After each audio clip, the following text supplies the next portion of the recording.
It's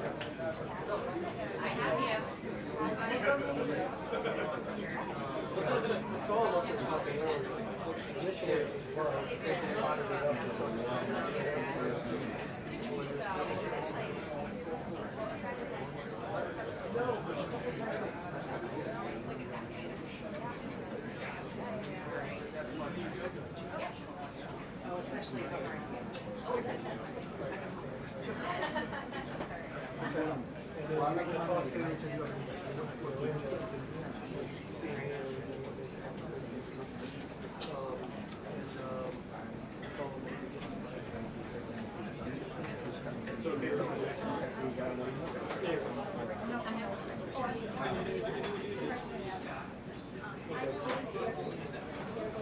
yeah, I see it. Okay. Thank you.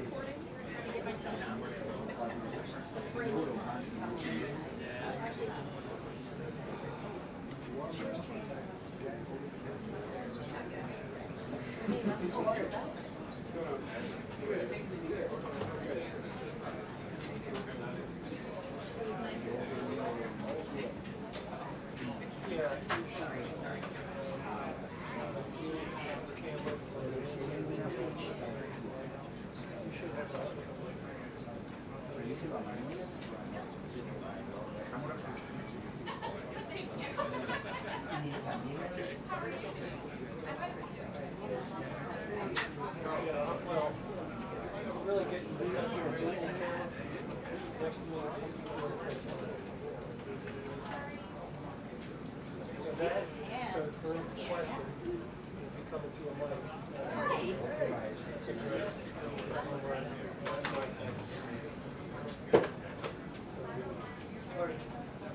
Thank you. Sure.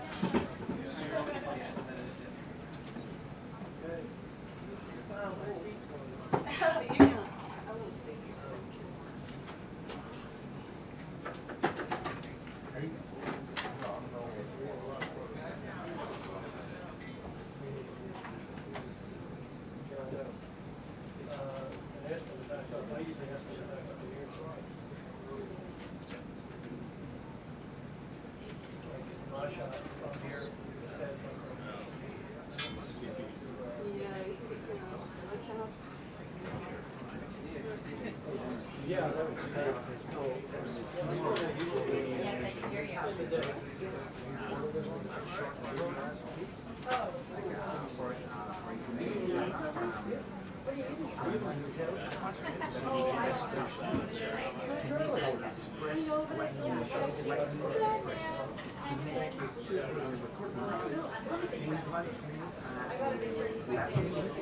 Thank you.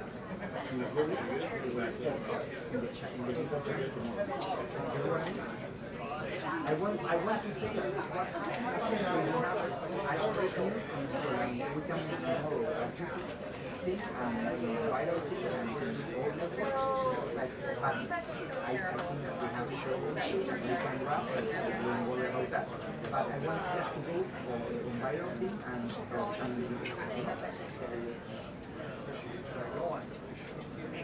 yeah, we are gonna report from 5 the World Show, and after we change the background, we put something about Venezuela, and we made like I don't know, 15 minutes show. But we one day we're talking about Venezuela. There's a way to solve this. Yeah, but we have to tell Parker if you want to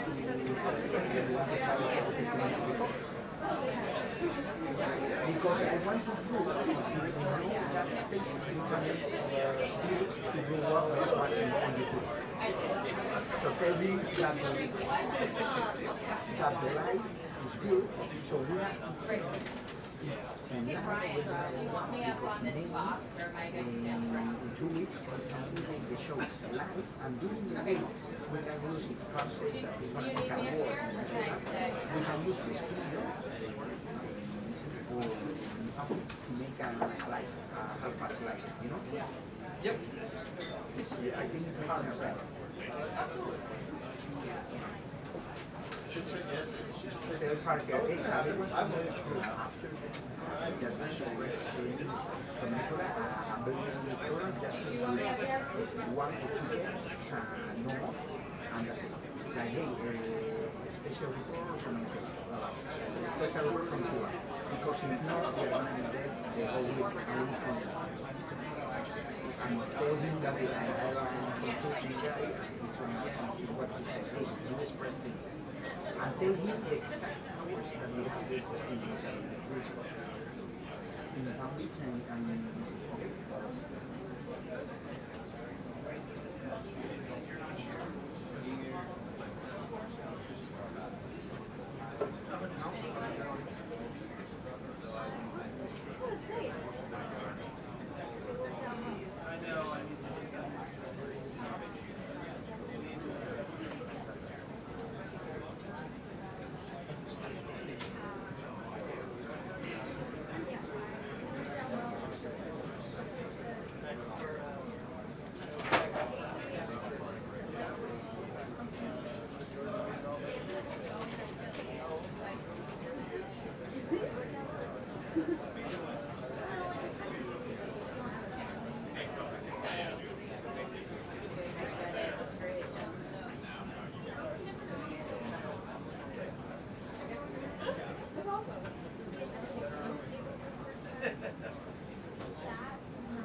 Those U.S. service members. Also, two big stories that we're following here at the White House: Venezuela and Ukraine. Venezuela very likely to come up in the briefing today. The president said on Thanksgiving that it was likely the U.S. would soon begin targeting these narco-terrorists, as they describe them, on land with land strikes. But the administration's policy has also been under scrutiny after the Washington Post reported that War Secretary Pete Hegseth ordered a second strike on that September 2nd strike on the boat and ordered those people to kill everyone. The president told reporters that he believes Hegseth denied issuing that order to kill everyone, but congressional Republicans have pledged a new round of aggressive oversight, joining in with Democrats who want input on that issue. Meantime, President's envoy Steve Witkoff is headed to Moscow today to continue a round of discussions happened over the weekend that also saw Yeah, Maura, so and the Ukrainian president pushing for an end to the war by the end of the year. We are so far not scheduled to see the president. There's going to be signing of the bills around 4 o'clock regarding Venezuela close the people that are expected to go. Had a phone call a short while ago also the Israeli Prime Minister Benjamin Netanyahu about continuing efforts to demilitarize Gaza and disarm Hamas, fantastic. All of it as war. And tonight he is slated to hold pressure on that, not only when those that strike polling closer than expected, but also Democratic discussion with the president himself saying very soon, potentially have it on land. So it also comes forth as for a lot of secretary on all those issues, maybe by Hegseth or what we're hearing in our reporting, to order them key questions that will be asked in the briefing. But the second strike on the Venezuela vote off the coast of Venezuela back in September. A lot of questions over why it was ordered. We hear bipartisan pushback on Capitol Hill, saying we want to look into it. So those are going to be some of the key questions. Well, probably I'm sure we'll address later in that meeting, but also in this briefing that is expected to kick off shortly. And all of this comes as we know that dozens of warships as well as thousands have been amassing in the region ahead of what the president said to end strikes very soon. So a lot of questions over that. Of course, I would remind you as well that one thing we still need answers on is what exactly was discussed in that phone call between the president and Venezuelan President Nicolas Maduro. The president confirmed that call happened, but we have not yet gotten details on whether diplomacy is potentially still an option here. So a lot to consider as this briefing is soon to kick off, but then also as they head into that meeting in the Oval Office.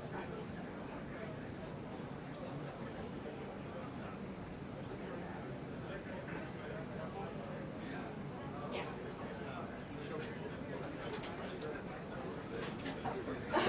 I love you, Courtney.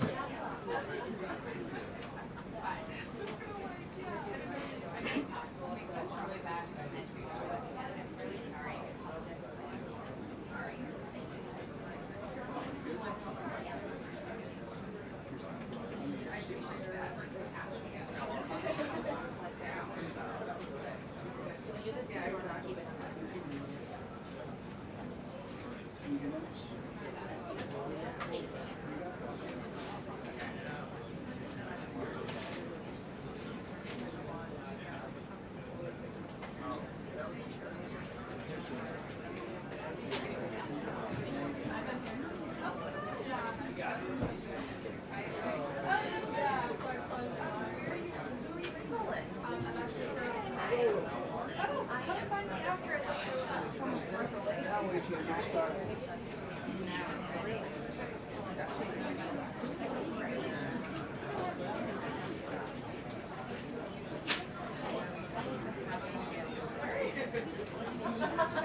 I worry about the rest of us. See, still smiling. You give me hope. You give me hope.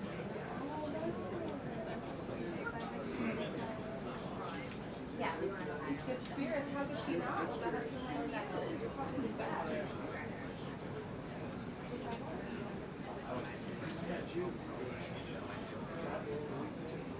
No, I think we see it nice. So, yeah. For Thanksgiving.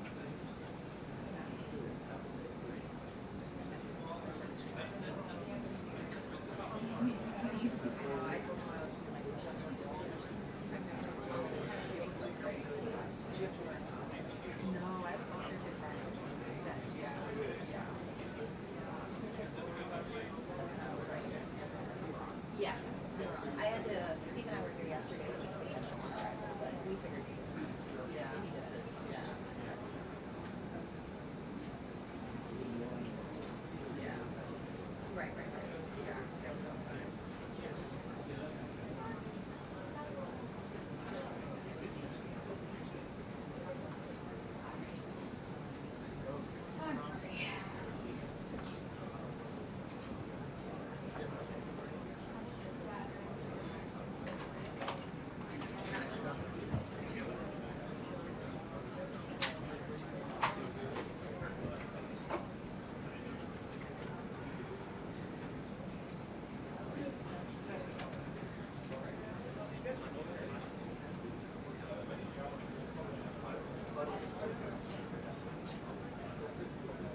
It's good range. Yeah, I mean, there's only 9.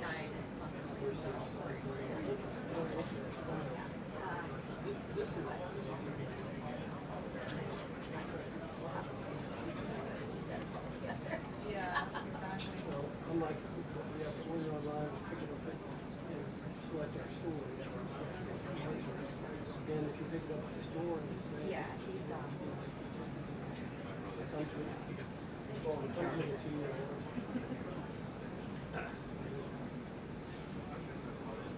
Right. Maybe you can get an additional, you can get another year or 2 more years.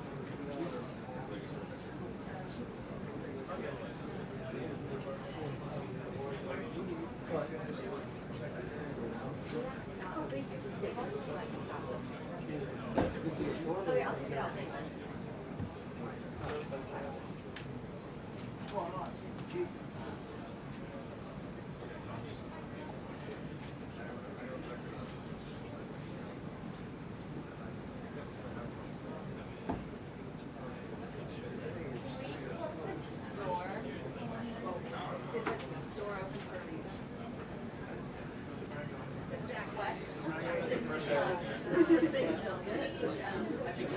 Oh, you like it? It's like it's really popular girl. Yeah, you're right. Is this one? No. Yeah, they she does yeah.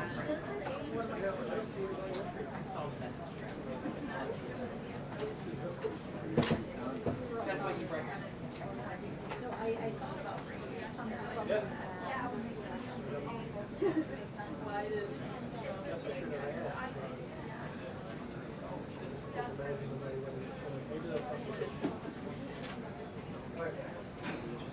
Okay. Incredible.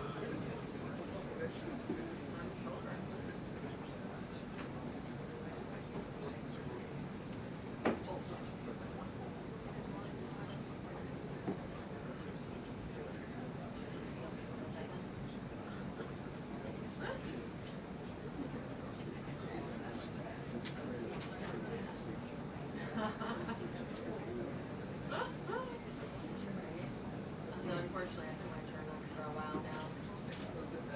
Oh.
So there was not a, Read it you? is actually. Read you? You don't see it there?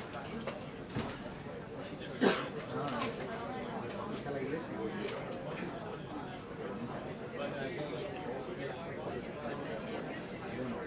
¿Cuántos eran? Check it. There? Who's on you? Huh? Is there a lock here? You checked it in earlier.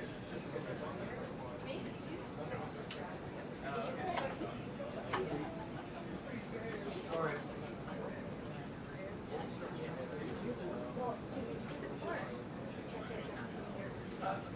Let me.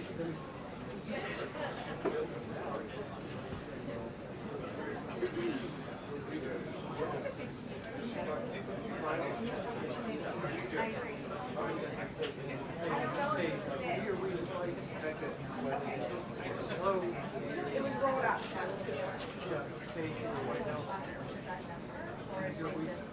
You hear we just might?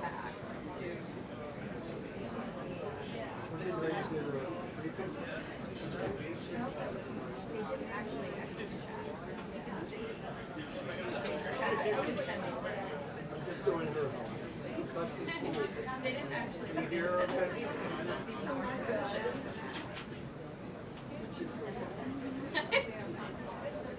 Selfie. Hey, missing you.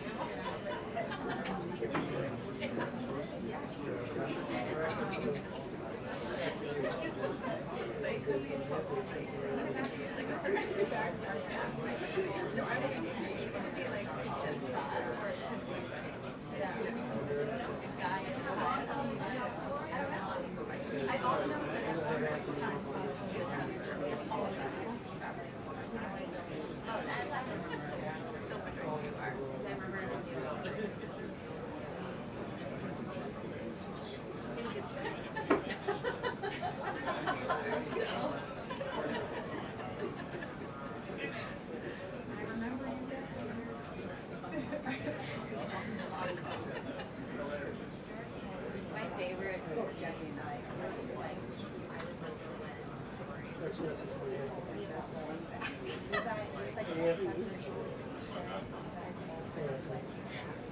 Yeah, I'm here. Make sure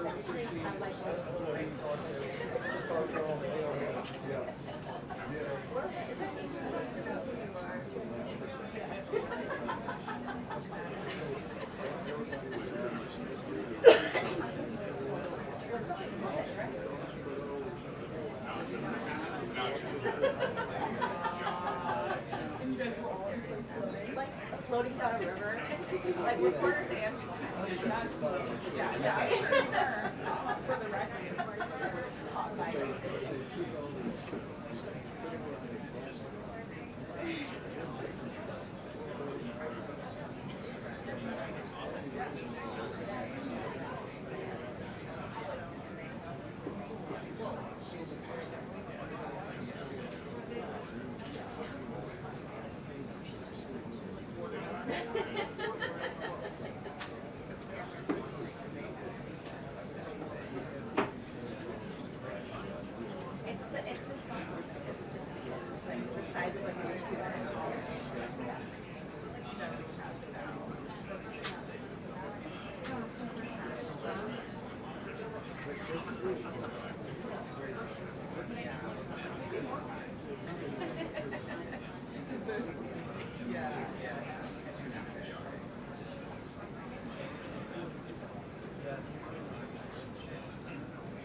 briefing, 2 minutes until the briefing.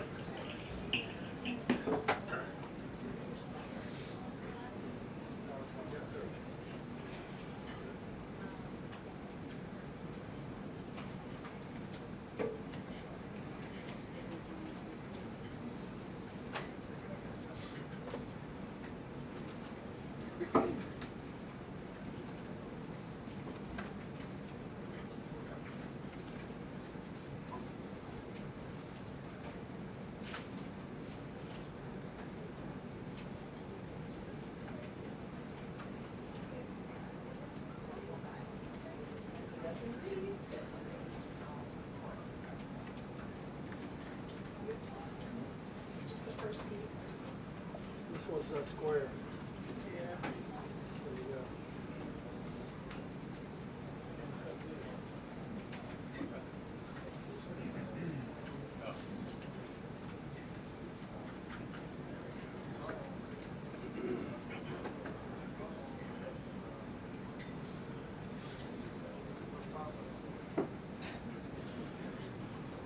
What?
Good afternoon, everybody. I apologize for my tardiness. We had some technical difficulties, as you could see, but I think we are ready to rock, so let's get to it. I'll begin this week with some scheduling announcements for President Trump's very busy week ahead. Tomorrow, President Trump will host his 9th cabinet meeting of the year alongside his incredible cabinet, who continue to deliver for the American people at a record pace. Later in the afternoon tomorrow, the president will make an announcement in the Oval Office on his initiative to create Trump accounts to give the next generation of Americans a jump start on savings. It will be a very exciting announcement indeed, especially for all of the parents across the country with young children and babies. On Thursday, President Trump will host the presidents of the Republic of Rwanda and the Democratic Republic of Congo to sign the historic peace and economic agreement that he brokered. On Thursday night, the President and the First Lady will celebrate one of America's greatest traditions, the lighting of the national Christmas tree on the Ellipse. And on Friday, President Trump will attend the FIFA World Cup final draw at the Kennedy Center. You all will be seeing and hearing from the President every day this week, so you have me today, and then he will take on the rest of the week himself.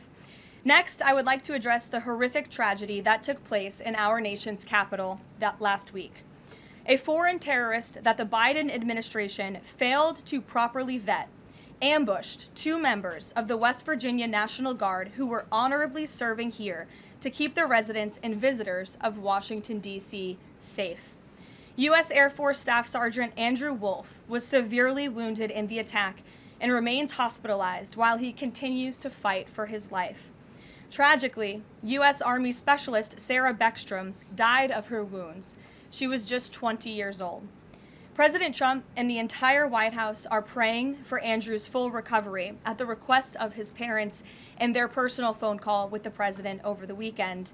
And we are keeping Sarah's family and friends in our prayers during this unimaginably difficult time. Sarah and Andrew represent the very best of America. 2 young patriots who were willing to put on the uniform and risk their lives in defense of their fellow Americans.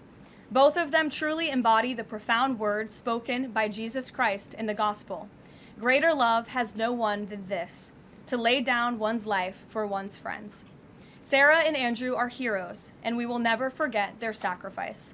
That means ensuring the monster responsible for this atrocity is prosecuted to the fullest extent of the law and faces the most severe punishment possible. It also means reckoning with why this atrocity was allowed to happen in the first place, so that it may never occur again. Here are the facts. The terrorist who gunned down American soldiers blocks away from the White House in an ambush was an Afghan national who was flown into our country by Joe Biden's administration in September 2021 in the chaotic wake of their botched withdrawal from Afghanistan. One of the most embarrassing moments in the history of our great country. Joe Biden's historic failure in Afghanistan continues to haunt this country and our men and women in uniform. Not only did this surrender lead to a suicide bombing that killed 13 American heroes in Kabul, but now National Guard troops were shot on U.S. soil by the same kind of enemy.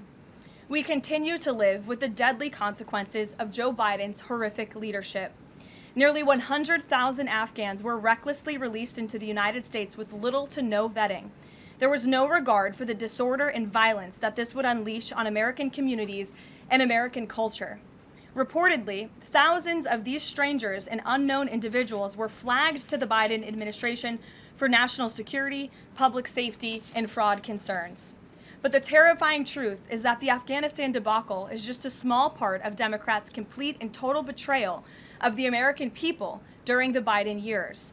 The tragedy that we just witnessed the day before Thanksgiving is a reminder that untold thousands of terrorists, gang members, and criminals were invited into our country and remain here to this very day. The border is now secure, thanks to President Trump, but the threat in our interior remains real and urgent. These public safety threats are already inside our land. And President Trump was elected on a promise to find and remove them. And he has already taken significant steps and made significant progress towards fulfilling this promise. But there is more work to be done because President Trump believes that he has a sacred obligation to reverse the calamity of mass, unchecked migration into our country. As a result, the Trump administration is now actively re-examining all of the Afghans imported into the country by Joe Biden. Any individual who threatens our national security or our citizenry will be subject to removal. President Trump has already permanently paused migration of foreign nationals from third world countries that pose a very high risk to the United States. For too long, past American presidents supported self-destructive immigration policies that allowed foreigners who outright hate our country and have no interest in assimilating into our culture. They've allowed these individuals to flood peaceful American communities. This disastrous approach has drained our welfare program, driven up the cost of housing, suppressed wages, and jeopardized the safety of law-abiding American citizens. In fact, according to a new bombshell report from the New York Times, Somalian migrants in Minnesota have defrauded nearly $1 billion in taxpayer-funded benefits under Democrat Governor Walz's leadership. President Trump is putting an end to this dangerous America Last approach. His position is rooted in common sense. In the wake of last week's atrocity, it is more important than ever to finish carrying out the president's mass deportation operation. America cannot allow millions upon millions of unvetted illegal aliens to be rewarded with amnesty after they broke our nation's laws to come here. They must go back to their home countries. It is also essential to immediately address the massive fraud and corruption that has been going on for decades in other aspects of our immigration system, most notably when it comes to asylum claims. Millions of people who have come here under false pretenses are told blatant lies now enjoy temporary legal status. President Trump is ending this scam as well, and I would point out that the Democrats have tried to block this administration from doing so at every turn with lawsuit after lawsuit. The hard truth is that even when it comes to our legal immigration system, past presidents have failed to ensure that all prospective citizens love America, will add value and contribute to our communities, and will assimilate into our culture. Leaders have a duty to defend and advance the interests of their own people, not foreign nationals. Leaders also have a duty to preserve the integrity and character of our nation's national identity. That is why President Trump is more committed than ever to fully restoring American sovereignty by keeping our borders secure, removing all illegal alien invaders, and rebuilding a legal immigration system that makes sense and benefits our country. President Trump has no higher responsibility than to defend our homeland and our people, and he will never waver in doing so. With that, I will open it up to questions, and we'll lead today with Isabel Brown, who is in our new media seat. She's a very popular face on television these days. She's built a great independent media podcast and platform with the Daily Wire, and I appreciate your being here, Isabel. Thank you for being Karoline, here. appreciate it and appreciate the briefing. Many Americans, in light of these recent events that you just mentioned, are starting to say that we are being invaded as a country, culturally and logistically, when it comes to immigration. And we know that immigration without assimilation is indeed invasion. So given the recent remarks from Vice President Vance on a college campus about dramatically reducing legal immigration to address some of this crisis, and President Trump's Truth Social post last week about individuals who may be non-compatible with Western civilization, are there any conversations happening or plans being made behind the scenes for the administration to implement at least a temporary immigration moratorium, for example, in light of what the American people might be calling for? So, Isabel, it's a great question. I think I spoke a little bit to the heart of your question in my opener there. I would add that the Trump administration has done more to limit migration, both illegal and legal, than any administration in history. And I'll just walk you through some of the actions that we have taken thus far. Number one, the Trump administration issued a travel ban for 19 countries, including Afghanistan, special immigrant visas, which is a legal pathway to get here, which we know many Afghans have utilized to come into the country, have now been paused since the tragic shooting last week. Refugee admissions were suspended for Afghans from this administration on day one, and refugee admissions into the country right now are essentially at zero, with the exception of Afrikaners fleeing persecution in South Africa. The State Department has also heightened their scrutiny and vetting of all visas and have revoked visas, as you know, for those who do not align with our country's national interests. The Secretary of State has the right to do that, and we've taken unprecedented action to do just that. We are also now pausing all asylum adjudications for additional vetting as well. And so additional actions I don't have to read out for you today, but I would just remark that the President has made tremendous progress on this front, and it's why it's so crucial that we not only secure the borders, which the President did in record time. We have 0 illegal aliens entering into the country month after month, but we also are taking a look at those who are already in the interior of our country and removing them if they are here illegally, and also taking a look at these visas. Again, having a visa in the United States is not a right, it is a privilege. And the Secretary of State, if you are deemed contrary to our country's foreign national interests, has the right to revoke that privilege. Thank you. Gabe. Thank you, Caroline. Excuse me. Regarding Venezuela, the President said yesterday that Secretary Hegseth had denied that second strike, that reported second strike on an alleged drug vote on September 2nd. The Secretary said to the President that didn't happen. But to clarify, I just wanted you to clear this up. In his social media post, Secretary Hegseth didn't go into details about that strike. He just said U.S. operations in the area were lawful, and he said that the story and media reports were fabricated. So to be clear, does the administration deny that second strike happened, or did it happen and the administration denies that Secretary Hegseth gave the order? The latter is true, Gabe, and I have a statement to read for you here. President Trump and Secretary Hegseth have made it clear that presidentially designated narco-terrorist groups are subject to lethal targeting in accordance with the laws of war. With respect to the strikes in question on September 2nd, Secretary Hegseth authorized Admiral Bradley to conduct these kinetic strikes. Admiral Bradley worked well within his authority and the law, directing the engagement to ensure the boat was destroyed and the threat to the United States of America was eliminated. And I would just add one more point to remind the American public why these lethal strikes are taking place. Because this administration has designated these narco-terrorists as foreign terrorist organizations. The President has a right to take them out if they are threatening the United States of America and if they are bringing illegal narcotics that are killing our citizens at a record rate, which is what they are doing.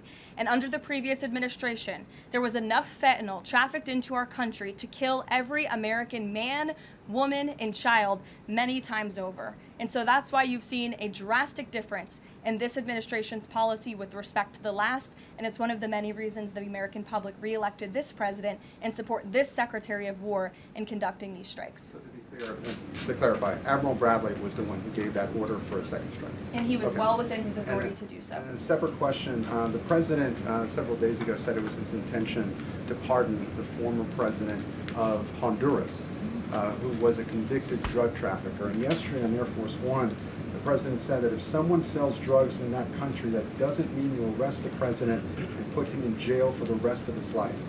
How is that different than what the administration is accusing Venezuela's Nicolas Maduro of? You're cherry-picking the President's statement a little bit yesterday, as he also said yesterday the people of Honduras have highlighted to him how the former President Hernandez was set up. This was a clear Biden over prosecution.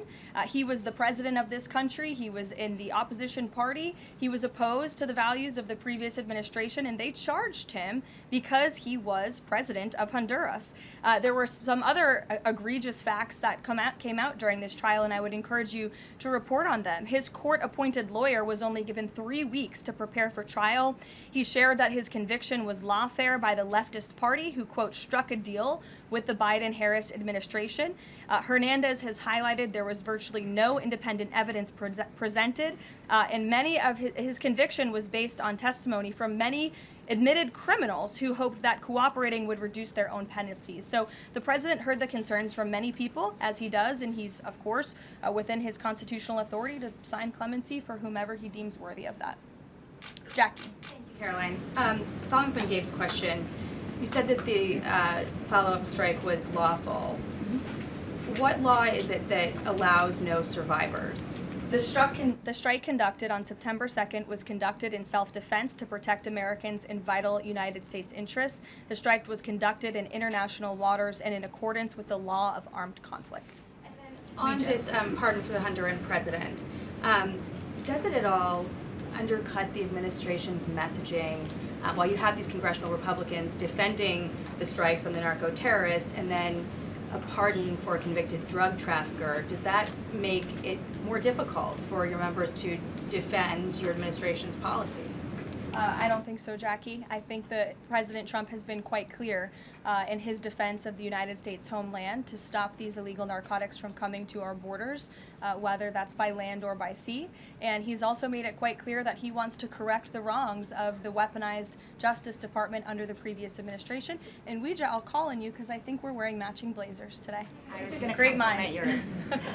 Thank you, Karoline. Sure. So just to be clear, to clarify on Jackie and Gabe, did Admiral Bradley order that second strike because there were still survivors after the initial strike? Again, as I read for you, Admiral Bradley worked well within his authority and the law. He directed the engagement to ensure the boat was destroyed and the threat of narco-terrorists to the United States was completely eliminated. So was the initial order from Secretary Hegseth, everyone be killed, and did that come from President Trump? I saw that quoted in a Washington Post story. I would reject that the Secretary of War ever said that. However, the President has made it quite clear that if narco-terrorists, again, are trafficking illegal drugs towards the United States, he has the authority to kill them. And that's what this administration is doing. And can I Danny? follow up on the MRI? Because President Trump yesterday said that he would release the results of his MRI.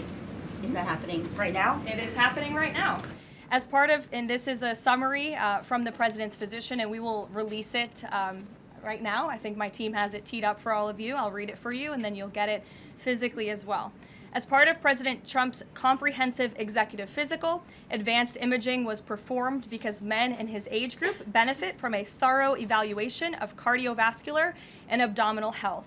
The purpose of this imaging is preventative, to identify any issues early, confirm overall health, and ensure the President maintains long-term vitality and function. President Trump's cardiovascular imaging was perfectly normal. No evidence of arterial narrowing impairing blood flow or abnormalities in the heart or major vessels. The heart chambers are normal in size, the vessel walls appear smooth and healthy, and there are no signs of inflammation or clotting. Overall, his cardiovascular system shows excellent health. His abdominal imaging is also perfectly normal. All major organs appear very healthy and well perfused.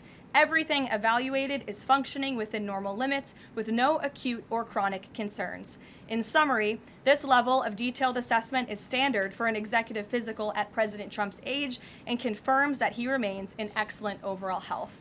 Again, we will provide that to you. I think that's quite a bit of detail, and in the effort of transparency, the President promised it last night, and we have delivered today. So there you go. Danny. Thanks, Karoline. Just going back to Venezuela, can you confirm that President Trump is going to be hosting a meeting of his national security team in the Oval Office today on Venezuela? And what are they going to discuss? Are they hoping to reach a kind of final decision on that? Out of the effort of transparency, I will confirm that the President will be meeting with his national security team on this subject and on many matters. He meets with his national security team quite often. He's the commander-in-chief. It's part of his responsibility to ensure that peace is ongoing throughout the world. I'm definitely not going to detail the specifics of a meeting between the President and his national security team that's taking place in the Oval Office, but I'm happy to confirm that meeting is taking place for you. Can you tell us, is there still, what's the position on whether US troops on the ground is a possibility there? Is that, I know you've answered that before, but what's the current operative In status? Venezuela? I think my previous answer stands. There's many options at the President's disposal that are on the table, and I'll let him speak on those. Ed. The U.S. announced a trade framework deal with the United Kingdom on pharmaceuticals, where they will pay 25% more, and the savings theoretically will go back to American consumers. What guarantees are in that savings will in fact go back to the American consumer and not be sucked up by the company? I'm going to be honest with you, Ed. I'll get you the answer to that question after the briefing. So the American Rescue Plan, Sure. funded a number of universal income. Kush will get you that answer, right, Kush? My trade guy over here. The American Rescue Plan funded a number of universal basic income programs. Now Cook County, Illinois is extending that program into 2026 with $7.5 million of taxpayer money. What does the White House think about that? I'll also get you an answer on that after the briefing. It's 0 for 2. Go ahead. Sure. And then in the interest of transparency, does the White House support releasing the Department of Defense's video of those September 2nd strikes on those military boats? And also, separate topic on presidential pardon power. Why did the president commute the sentence of David Gentile recently? He was a private equity executive. He served 12 days out of a 7-year sentence. Prosecutors said he defrauded $1.6 billion with thousands of victims, including veterans, farmers, teachers. Why was he pardoned? To your first question, that's definitely not a decision for me to make. I would defer you to the Department of War. It's also probably a decision for the president himself to make. As for your second question with respect to that pardon, he issued a commutation for Mr. Gentile, who's the former CEO and co-founder of GBP Capital Holdings. Unlike similar companies, GBP paid regular annualized distributions to its investors. In 2015, GBP disclosed to investors the possibility of using investor capital to pay some of these distributions rather than funding them from current operations. Even though this was disclosed to investors, the Biden Department of Justice claimed it was a Ponzi scheme. This claim was profoundly undercut by the fact that GBP had explicitly told investors what would happen. At trial, the government was unable to tie any supposedly fraudulent representations to Mr. Gentile. In short, again, this is another example that has been brought to the president's attention of a weaponization of justice from the previous administration, and therefore he signed this commutation. So say that these people were defrauded. I just read you a very detailed summary of why the commutation was made. Sure. In the middle with the red tie. Thank you, Caroline. Okay, Andrew, go ahead, and then you. In wake of Congresswoman Marjorie Taylor Greene's early resignation, reports last week indicated that other House Republicans might consider doing the same. Does the president have any concerns in light of those reports about other House Republicans potentially leaving early, as well as the other announced retirements that we saw in the last couple of days?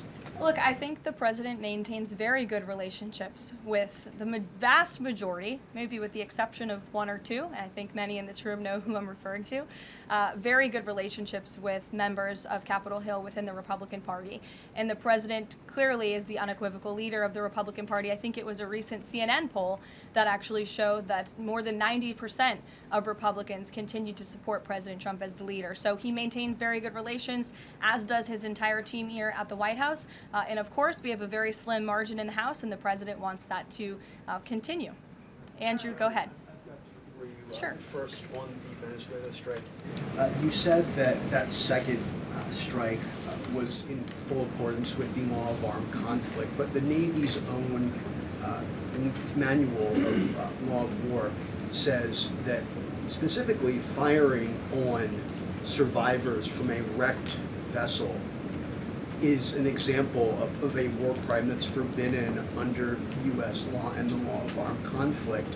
So how was that second strike in following law of armed conflict, and then second on immigration? Again, Andrew, I would reiterate to you the strike was conducted in international waters and in accordance with the law of armed conflict. And since somebody asked about Congress, and it's sort of related to Venezuela, I also want to add that Secretary Hegseth spoke with members of Congress who may have expressed some concerns over the weekend. And there have also been 13 bipartisan briefings to Congress on the Venezuelan strikes. There have been a number of document reviews for members of Congress to review the classified DOJ Office of Legal Counsel opinion and other related documents. 29 senators and 92 representatives have reviewed those documents, which is about 2/3 of those are Democrat members, and they have been made available to all 100 senators, all 435 members of the House, and to general counsels of the relevant committees on a bipartisan basis for their review. On immigration, during your topper you said, and I quote, "Leaders also have a duty to preserve the integrity and character of our nation's national identity."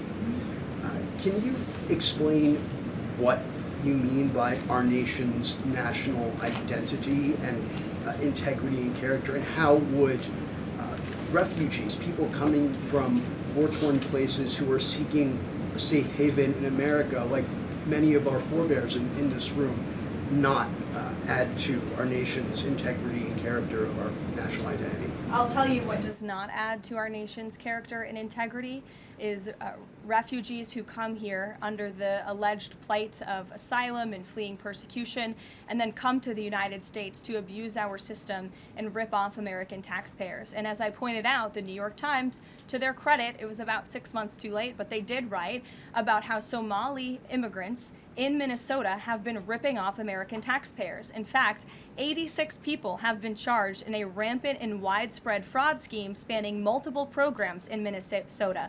Of those 86, 78 of those people are Somali, 91% of them charged. So far, 59 of those people have been convicted for their roles in fraud plots that have stolen $1 billion from taxpayers. In one scheme, and this is egregious, a nonprofit and its affiliates with these Somali migrants claimed to have fed tens of thousands of American children during the pandemic.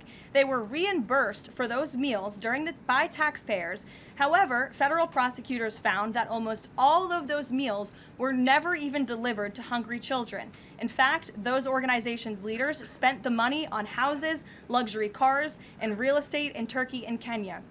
Another scheme involved hundreds of organizations who were reimbursed for services that were supposed to help people at risk of homelessness. Once again, those services were never provided.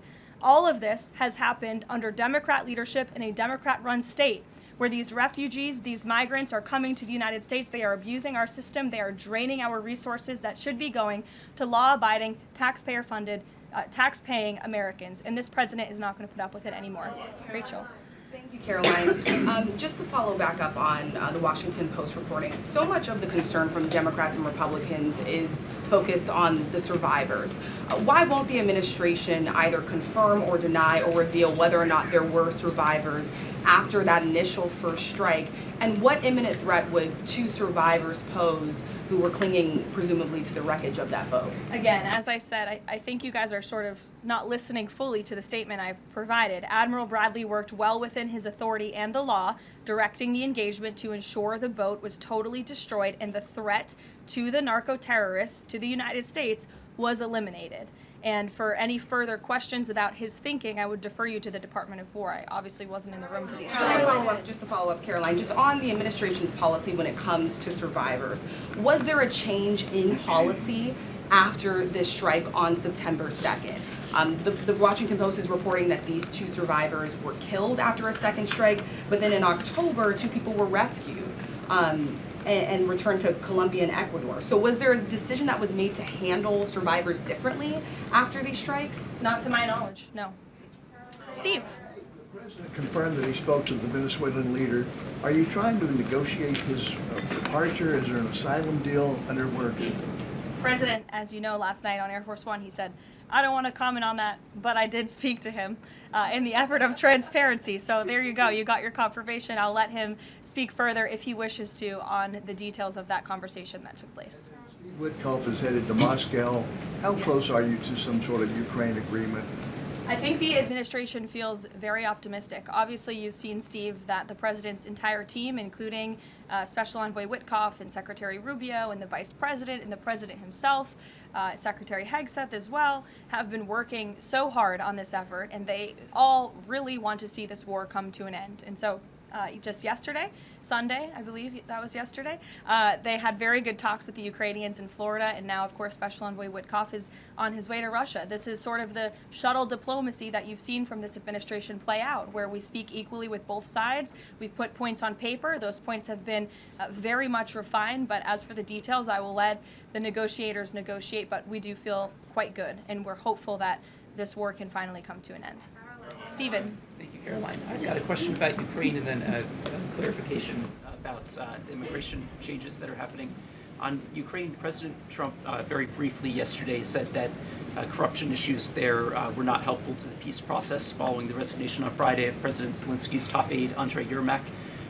We were told from your podium in the prior administration that, quote, there is no indication that there's been any kind of widespread corruption involving U.S. resources in Ukraine.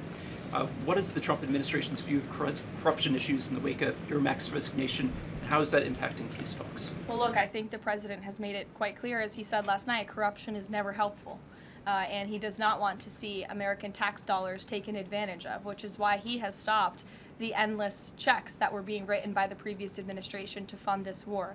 The United States is selling weapons to NATO that are being sent to Ukraine. That's a very different thing than the American people writing blank checks to a war effort very far away. It does not degrade the administration's determination to see this war come to an end, but I think it exemplifies the president's desire to always put the American people and the American taxpayer first. On immigration, you mentioned, or you emphasized that there would be a review of the Afghans who were resettled here under the previous administration.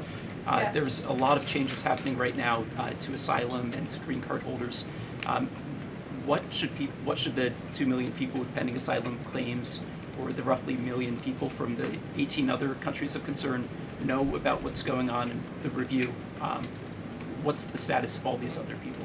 They're essentially paused for review, and the Department of Homeland Security is taking this very seriously, because we are not going to allow soldiers like we saw in American streets last week to be gunned down at the hands of these foreign nationals who had the privilege of coming to the United States of America.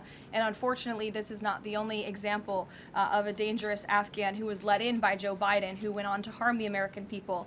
There was an Afghan national who was let into the country under the Biden administration through Operation Allies Welcome, who shot and wounded 2 Fairfax, Virginia police officers during a routine traffic stop. He was killed by return fire after declaring, quote, "I should have served with the explicitive Taliban." 2 Afghan nationals were given legal status by the Biden administration as well, who were arrested and prosecuted for plotting a terrorist attack in Oklahoma just before Election Day in 2024. We all remember that. They possessed hundreds of rounds of ammunition and had pledged their allegiance to ISIS. There was also an Afghan national who was on the terror watch list who was apprehended by Border Patrol in 2024, but then he was released into our country by the Biden administration. Again, let's just highlight the absurdity of that. Border Patrol apprehended a terrorist, and then the Biden administration, because of their lax policies, still allowed him to come into the United States of America. I think everyone in this room, whether you want to admit it or not, does not want that individual living alongside you in your American neighborhood. And that individual was later arrested again after being allowed to live in the U.S. at large for over a year. Another one, a criminal illegal alien from Afghanistan, was arrested by ICE in 2025, convicted of second-degree assault, was previously allowed to stay in the country by the Biden administration. I have several more examples here. I'm happy to provide them to anyone in this room. John. Thank you, Caroline. First of all, happy Thanksgiving to Thank you and your young family. Hope you enjoyed it. I have 2 questions unrelated. The first, back to Afghanistan. My son and I walked by the horrific shooting less than 1 hour before it happened. So for anybody that's here, this thing's real. You outlined all of these unvetted Afghans that were let in by Biden. We just had one the other day that was going to blow up a DHS building. Can you be specific on what the Trump administration is doing now to re-vet those that are here so that we don't get a repeat of what we had Wednesday night? Sure. I can tell you 2 top-level things, and I would defer you to DHS for more of the specifics, as of course they are leading this effort, and I can assure you Secretary Noem is on the ball. I've spoken with her and her team, and they have an all-hands-on-deck effort to having resources go towards this. But we have paused all asylum adjudications, and then of course the special immigrant visas, which we know many Afghans utilize to come into the country under the Biden administration, have also now been paused. And I would just point out one more time that the Biden administration was responsible for the original sin that led to this tragic killing last week, the botched withdrawal from Afghanistan. He was responsible for Operation Allies Welcome, which is something that this White House and the people behind this podium in the last administration fully and wholeheartedly embraced. And they assured the American people there would be no risk or no harm to them.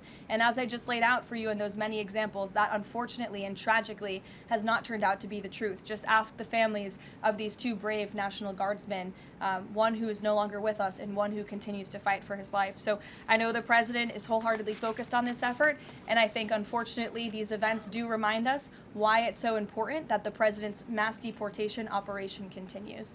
With that, follow up. The White House today launched a new fake news portal, which I found interesting. What is your objective with that, ultimately?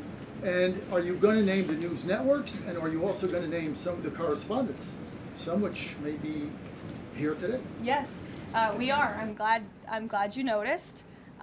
Much to the dismay of some of your colleagues in the room, John. And I think it goes to our original promise on day one to hold the media accountable, because unfortunately, and we deal with this all day, every day around here, there are so many fake stories that are unfortunately written that have inaccurate characterizations of meetings that took place, and it's all based on anonymous sourcing. And you know, the standard for journalism, unfortunately, has dropped to such a historic low in this country. And again, we deal with it every day, where you can have an anonymous source who has no idea what they're talking about, zero credibility, call up a reporter in Washington and say, hey, I heard this, and then the next thing you know, it's on the front page of the New York Times. It's really incomprehensible. We appreciate the journalists, some of those who are in this room who do reach out for comment, who try to get things right, and there are some that remain. But overwhelmingly, the fake news that we see pumped out of this building on a day-to-day basis, it's honestly overwhelming to keep up with it all, and to constantly have to defend against these fake news and these attacks. And I will point out one fake news story over the weekend before I let you all go, from the New York Times that took about 1/3 of the president's daily calendar and his daily schedule and said that he's doing less than he did in his first term, or he might not be fit for the job. That is unequivocally false, and it's deeply unfortunate that this story was written by the same outlet and the same reporter who wrote this: Biden is doing 100% fine after tripping while boarding Air Force One. Oh, same outlet, same reporter who wrote that President Trump is not fit for the job. Are you kidding me? You all see him almost every single day. He is the most accessible president in history. He is taking meetings around the clock. Another one. Biden declared, quote, healthy and vigorous after his first presidential physical.